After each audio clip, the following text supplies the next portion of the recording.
Hi friends, నా పేరు Anand. Welcome to my new YouTube channel Anand views. ఈ వీడియోలో మనం డీలిమిటేషన్ 2026 నియోజకవర్గ పునర్వ్యవస్థీకరణ 2026 గురించి మాట్లాడుకుందాం. మీరేం కంగారు పడద్దు, అంత టిపికల్ లాంగ్వేజ్లో ఏం మాట్లాడను. చాలా అంటే చాలా సరళమైన భాషలోనే అందరికీ అర్థమైన విధంగానే మాట్లాడతా. లేమైన లాంగ్వేజ్ అంటారు కదా, అందులోనే మనం మాట్లాడుకుందాం. బట్ దానికన్నా ముందు పాయింట్ చెప్తా.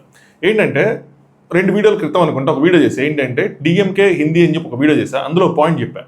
సెంట్రల్ గవర్నమెంట్ నుంచి కానీ స్టేట్ గవర్నమెంట్ నుంచి కానీ కొన్ని పాలసీస్ వచ్చినప్పుడు ఆ పాలసీస్ మీద మన స్టాండ్ చెప్పేటప్పుడు మనందరం ఎలా ఆలోచిస్తున్నామంటే, అరే ఈ పార్టీ వాడు నాకు ఈ పార్టీ పడదు కాబట్టి వాడు ఏం పాలసీలు ఇచ్చినా నేను బ్లైండ్గా అపోజ్ చేస్తా, అరే ఈ పార్టీ నాకు పడిద్ది కాబట్టి నేను ఆ పార్టీలో ఉన్నాను కాబట్టి వాళ్ళు ఏం పాలసీ తెచ్చినా నేను బ్లైండ్గా సపోర్ట్ చేస్తా అన్న విధానంలో చాలామంది అందరం ఆల్మోస్ట్ ఈ జనరేషన్ ఈ టైంలో మాత్రం అందరం అలా ఉన్నాం. ఒక్కొక్కరికి ఒక్కొక్క పార్టీ ఉంటుంది, మనం కాదనలేనిది అది. ప్రతి ఒక్కరికి ఒక పార్టీ సపోర్ట్ చేస్తారు.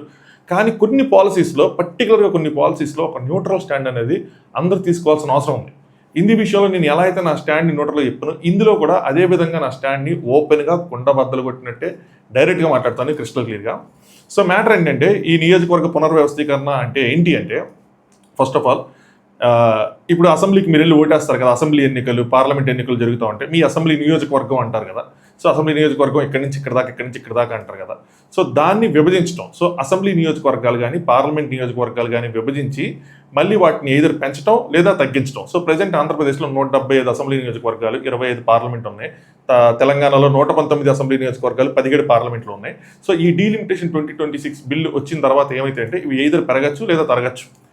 ఈ ఎందుకు చేస్తారు, ఇంతకుముందు ఎప్పుడు చేశారు, మళ్ళీ ఎందుకు చేస్తున్నారు అన్న దాని మీద ఆలోచిస్తే, 2002లో ఒకసారి ఈ పునర్వ్యవస్థీకరణ జరిగింది. సో అప్పుడు ఏం చేశారంటే, 1971 జనాభా లెక్కల ప్రకారం ఏం చేశారంటే, ఇంత జనాభాకి ఇన్ని సీట్లు అని కేటాయించారు. ఈ పాయింట్ గుర్తుంచుకోండి, జనాభా లెక్కల ప్రకారం చేశారన్నమాట. సో ఇంత జనాభా ఉంటే వాళ్ళకి ఇన్ని సీట్లు అన్న విధంగా చేసి మనకప్పుడు అన్ని సీట్లు ఇచ్చారు. 294 దాకా ఎమ్మెల్యే సీట్లు అలా ఇచ్చారన్నమాట. అప్పుడు విభజనకు ముందు, ఆంధ్రప్రదేశ్ విభజనకు ముందు. సో ఆ లెక్కలో ఇప్పుడు మళ్ళీ సేమ్ అదే విధంగా మళ్ళీ 2026లో కూడా ఇప్పుడు కూడా central government point of view ఏంటి అంటే, చాలా చోట్ల అన్యాయం జరుగుతుంది. ముఖ్యంగా ఎంపీ సీట్స్లు ఏంటంటే, కొన్ని చోట్ల 2 లక్షల మంది ప్రజలకి ఒక ఎంపీ ఉంటున్నాడు, కొన్ని చోట్ల 25 లక్షల మందికి ఒక ఎంపీ ఉంటున్నాడు అని చెప్పి ఆ భావాన్ని ప్రవేశపెట్టి, ఆ భావం ద్వారా అంటే సేమ్ మళ్ళీ జనాభా లెక్కల ప్రకారమే ఈ నియోజకవర్గ పునర్వ్యవస్థీకరణ జరగాలి అని చెప్పి వాళ్ళు డిసైడ్ చేశారు. దాన్ని అమలు చేయడానికి చూస్తున్నారు. బట్ దీనివల్ల సౌత్ ఇండియన్ స్టేట్స్కి అన్యాయం జరిగిద్దా అంటే, ఖచ్చితంగా అన్యాయం జరిగిద్ది. అది ఎందుకు జరిగిద్ది, ఎలా జరిగిద్ది, దానివల్ల మనం ఏమి నష్టపోతాం, ఇప్పుడు మనం కాబట్టి మన పిల్లలు ఎలా నష్టపోతారు, మన తర్వాత ఎలా నష్టపోతారు అన్నది వివరించే ప్రయత్నం చేస్తాను.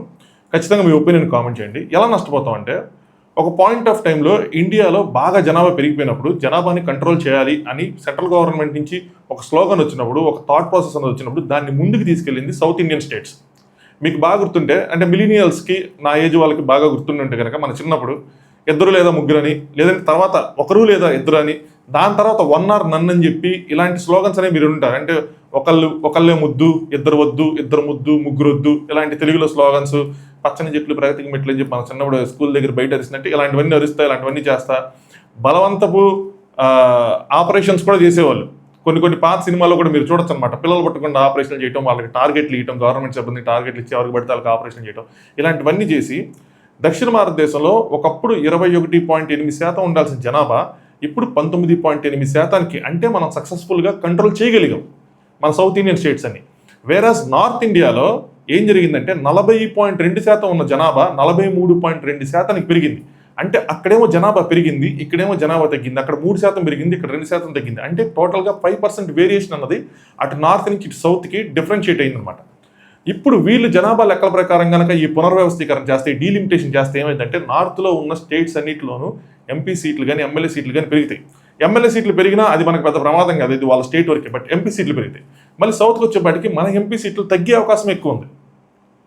సో అటు పెరగదు వేరే విషయం, ఇటు తగ్గిపోతాయి. దీనివల్ల మనకు జరిగే అన్యాయం ఏంట్రా అంటే, మీరు మనకు ఎలక్షన్ జరుగుతున్నప్పుడు కొన్ని మాటలు వింటూ ఉంటారు. మాకు గనక 25కి 25 ఎంపీ సీట్లు ఇస్తే కేంద్రం మెడలు వంచి మేము సాధిస్తాం, మా ఎన్డీఏ అలయన్స్కి కనుక మీరు 25కి 20 సీట్లు ఇస్తే ఈ వైజాగ్ స్టీల్ ప్లాంట్ ప్రైవేటీకరణ ఆపేస్తాం, ఇలాంటి మాటలు మన వాళ్ళు చెప్పే వింటూ ఉంటారు. ఎందుకు చెప్తారంటే, సెంట్రల్ గవర్నమెంట్లో ఒక పార్టీ అధికారంలోకి రావడానికి ప్రాంతీయ పార్టీల ఆవశ్యకత ఏర్పడింది కొన్నిసార్లు కొన్ని సిచ్యువేషన్స్లో. జస్ట్ లైక్ దిస్ ఇయర్, ఈ లాస్ట్ టైం అయితే మాత్రం రాలేదు, బీజేపీకి వన్ సైడ్గా విక్టరీ వచ్చింది. ఈసారి చూసుకుంటే కనుక ఎన్డీఏ బీజేపీకి వన్ సైడ్ విక్టరీ లేదు. ఎన్డీఏ అలయన్స్ అనేది కొంచెం అనివార్యమైంది. లేదంటే ఇప్పుడు తెలుగుదేశం పార్టీ, జనసేన వీళ్ళందరూ సపోర్ట్ చేయకపోతే పడిపోతుంది గవర్నమెంట్ అని చెప్పను, కానీ కొంచెం ఒక 10 సీట్లు అటు ఇటుగా నిలబడిద్ది, కానీ జస్ట్ హ్యాంగింగ్ ఫేజ్లో ఉంటుంది అనమాట. సో దీనివల్ల ఏం జరిగిందంటే, మనం ఆల్రెడీ సపోర్ట్ ఇచ్చాం, ఒక అలయన్స్ ఉంది కాబట్టి ఒక వైజాగ్ స్టీల్ ప్లాంట్ ఆపాలన్నా, లేదంటే ఒక అమరావతికి ఏదైనా తీసుకురావాలన్నా, లేదంటే ఇప్పుడు వేరే చోట ఇంకేదైనా డబ్బులు తీసుకురావాలన్నా, ప్రాజెక్ట్ తీసుకురావాలన్నా సరే కేంద్రానికి రిక్వెస్ట్ చేసేదానికన్నా కూడా ఒక ఒపీనియన్ మోడ్లోనే మనం చెప్పొచ్చు. ఆర్డర్ని కూడా చెప్పను, కానీ నార్మల్గానే చెప్పొచ్చు, మాకు ఇది కావాలండి అని చెప్పి తీసుకోవచ్చు. వేరాజ్ మనం కనుక అలా లేవనుకోండి, రిక్వెస్టింగ్ మెథడ్లో పెద్దగా సెంట్రల్ గవర్నమెంట్ దగ్గరికి వెళ్ళి తిరిగి ఏది కావాలన్నా సరే రిక్వెస్ట్ చేసి సాధించుకోవాల్సి అవుతుంది. అలాగే వాళ్ళు ఏంటంటే, వాళ్ళకి మన పార్టీ అంటే మన ఎంపీ సీట్లతో పెద్ద అవసరం లేనప్పుడు ఇస్తే ఇచ్చాము లేకపోతే లేదు అన్న ధోరణి ఎక్కువ ఉంటుంది. సో మన స్టేట్స్ మీద ఏవైతే మన ఎంపీలు ఎవరైతే ఉన్నారో వాళ్ళ మీద డిపెండెన్స్ అనేది పూర్తిగా తిరిగిపోతుంది. సో బీజేపీ దీని వెనకాల ఒక రాజకీయ కోణం ఉందా అంటే ఖచ్చితంగా కోణం ఉంది. వాళ్ళు చెప్పడానికి ప్రజల ఆధారంగా ఒక లాజిక్ పాయింట్ చెప్పినా, అంటే జనాభా ఎక్కువ ఉంది కాబట్టి ఆ జనాభా ప్రకారం చెప్పినా, బట్ రాజకీయ కోణం ఖచ్చితంగా దీని వెనక ఉంది. ఎలా ఉంది అంటే, ఉత్తరప్రదేశ్లో కానీ బీజేపీ నార్త్ సైడ్ చాలా బలమైన పార్టీ. అక్కడ డైరెక్ట్ అధికారంలోకి వచ్చే స్టేట్స్ ఉన్నాయి వాళ్ళకి. వేరే సౌత్కి వచ్చేపాటికి వాళ్ళకి అసలు బలమే లేదు, చాలా తక్కువ. కొద్దిగా తెలంగాణలో అటు ఇటుగా బలం ఉంది. మిగతా చోట్ల వాళ్ళు ఆ అలయన్సెస్తోనే డిపెండ్ అయి ఉంటున్నారు, ఎన్డీఏ అలయన్స్తోనే డిపెండ్ అయి ఉంటున్నారు. సో ప్రాంతీయ పార్టీల మీద డిపెండ్ అయి ఉంటున్నారు. ఇప్పుడు ఈ 2026 డీలిమిటేషన్ తీసుకొస్తే ఏమవుతుందంటే, నార్త్ సైడ్ సీట్లను బాగా పెరుగుతాయి. అప్పుడు సౌత్ మీద వాళ్ళకి ఏదైతే ఈ ప్రాంతీయ పార్టీల మీద డిపెండెన్స్ ఉందో అది ఖచ్చితంగా తగ్గిపోతుంది. సో దానివల్ల వాళ్ళు వన్ సైడెడ్ విక్టరీతో, అంటే నార్త్లో ఎవరైతే గెలుస్తారో, ఈవెన్ ఇప్పుడు బీజేపీ తర్వాత కాంగ్రెస్ కానీ ఎవరైనా వస్తే కనుక అటు వన్ సైడ్ ఎవరైతే గెలుస్తారో వాళ్ళదే అధికారం ఉంటుంది, వాళ్ళ మీద డిపెండెన్సీ ఉంటుంది, వాళ్ళ స్టేట్లకే ప్రాధాన్యత ఉంటుంది. ఆల్రెడీ సౌత్ ఇండియన్ స్టేట్స్లో సౌత్ ఇండియన్ ప్రజలు కానీ ఇక్కడ పార్టీస్ కానీ మాకు అన్యాయం జరుగుతుంది అన్న ఒక భావనతోనే ఉన్నారు. దానికి రీజన్ లేకపోలేదు. దానికి కారణం ఏంటంటే, లాస్ట్ వీడియోలో కూడా ఈ మాట చెప్పారు, మనం రూపాయి ఒక పన్ను కనుక సెంట్రల్ గవర్నమెంట్ చెల్లిస్తే మన స్టేట్స్కి తిరిగి 40 పైసలు, 45 పైసలు, 50 పైసలు వస్తుంది. వేరాజ్ నార్త్ స్టేట్స్లో ₹1.5 నుంచి ₹3 వరకు వెళ్ళే స్టేట్స్ ఉన్నాయి. అంటే వాళ్ళు రూపాయి పన్ను చెల్లిస్తే వాళ్ళకి 3 టైమ్స్ వెళ్తున్నాయి. మనం రూపాయి పన్ను చెల్లిస్తే మనకి 50% వెనక్కి వస్తుంది. సరే, నేషనల్ ఇంటిగ్రిటీ పేరుతో దేశ సమైక్యత కోసం ఓకే, అవి కూడా ఆ స్టేట్ కూడా ఉన్నది మన ఇండియాలోనే కదరా, ఎంతైనా బాయి అన్నదమ్ములు అనుకుని మనం తగ్గి దాని గురించి ఓకే అని లైట్ తీసుకున్నా కూడా, బట్ ఇలాంటి బిల్లులు ప్రవేశపెట్టడం వల్ల కంప్లీట్గా సౌత్ ఇండియాని నార్త్ ఇండియన్స్ నుంచి డిఫరెన్షియేట్ చేసినట్టు కనిపిస్తుంది. దీనివల్ల బీజేపీ పార్టీకి లాభం చేకూరుద్దేమో కానీ, ఇక్కడున్న సౌత్ ఇండియన్ ప్రజల్లో మాత్రం నేషనల్ ఇంటిగ్రిటీ మీద పెద్ద క్వశ్చన్ మార్క్ వస్తుంది. మేము ఎందుకు త్యాగాలు చేయాలి అని చెప్పి దానివల్ల ఉద్యమాలు పుడతాయి. టెంపరీగా ఈ ధోరణి వాళ్ళకి కలిసి వచ్చినా కూడా కాలక్రమంలో దీనివల్ల ఇంకా పెద్దవి ఉద్యమాలు రావటమే కానీ దేశ శాంతికి మాత్రం భంగం కలిగే అవకాశం మాత్రం కనిపిస్తుంది. ఈ విషయాలన్నీ మీకు నేను ఎందుకు చెప్తున్నానంటే, ఇది ఎప్పుడో 2020లో జరిగిద్ది, వాళ్ళు ఎవరో చూసుకుంటారు, మనకెందుకు అని అనుకోకండి. దీని మీద ప్రతి ఒక్కరికి ఒక అవగాహన ఉండాలి. మన రాజకీయ పార్టీని మనం పుష్ చేయాలి. ఈవెన్ టీడీపీ, జనసేన, ఎన్డీఏ అలయన్స్తో ఉన్నా కూడా వాళ్ళ మీద ఒక ప్రెసిడెంట్ పెట్టాలి. ఏంటి అంటే, దీనికి ఎట్టి పరిస్థితులను ఒప్పుకోవద్దని, వేరే మార్గాలు ఎతకండి, జనాభా ఆధారంగా కాకుండా వేరే మార్గాల ద్వారా పెట్టండి అని. జీడిపికి కూడా మన సౌత్ ఇండియన్ స్టేట్స్ 30% కాంట్రిబ్యూట్ చేస్తున్నాయి. మన స్టేట్స్కి దగ్గరగా వెళ్ళిన రాష్ట్రాలు చాలా ఉన్నాయి నార్త్ ఇండియాలో. సో వేరే మార్గాల ద్వారా అందరికీ సమన్వయం జరిగేలాగా సెంట్రల్ గవర్నమెంట్ని ఇక్కడ వాళ్ళు పుష్ చేయాల్సిన ఆవశ్యకత ఉంది. తెలంగాణలో కాంగ్రెస్ గవర్నమెంట్ ఎలాగో పుష్ చేస్తారు, తెలంగాణలో, కర్ణాటకలో కాంగ్రెస్ గవర్నమెంట్స్ ఉన్నాయి, వాళ్ళు పుష్ చేస్తారు. మిగతా చోట్ల కేరళలో సిపిఐ వాళ్ళు ఉన్నారు, డిఎంకే వాళ్ళు ఉన్నారు, తమిళనాడులో మన దగ్గర తెలుగుదేశం పార్టీ, జనసేన, బీజేపీ కూటమి ప్రభుత్వం ఉంది. సో మేబీ ఒక అఖిలపక్షానికి అవసరమై ఉండొచ్చు, అది స్టేట్ లెవెల్లో కానీ సౌత్ ఇండియా లెవెల్లో కానీ దాన్ని ఫామ్ చేసి సెంట్రల్ గవర్నమెంట్తో చర్చలు జరిపి, సో దీన్ని ఎలా తీసుకెళ్లాలి ముందుకి.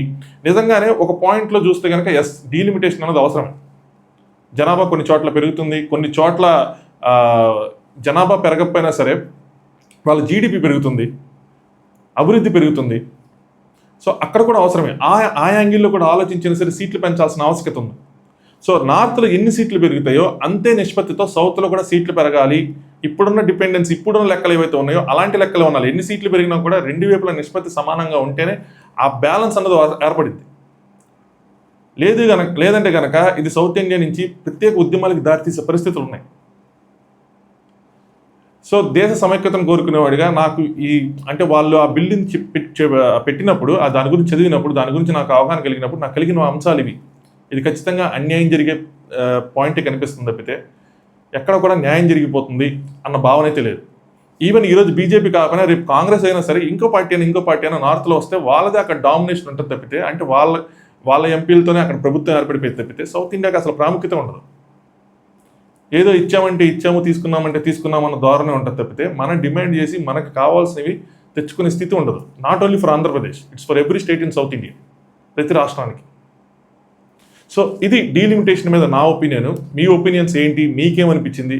సో ఇంతకుముందు మీరు దీని గురించి విన్నప్పుడు లేదంటే ఇప్పుడు తెలుసుకున్నప్పుడు ఖచ్చితంగా దాని గురించి కామెంట్ చేయండి. వీడియోని లైక్ చేయకపోతే లైక్ చేయండి, సబ్స్క్రైబ్ చేసుకోండి. Thanks for watching.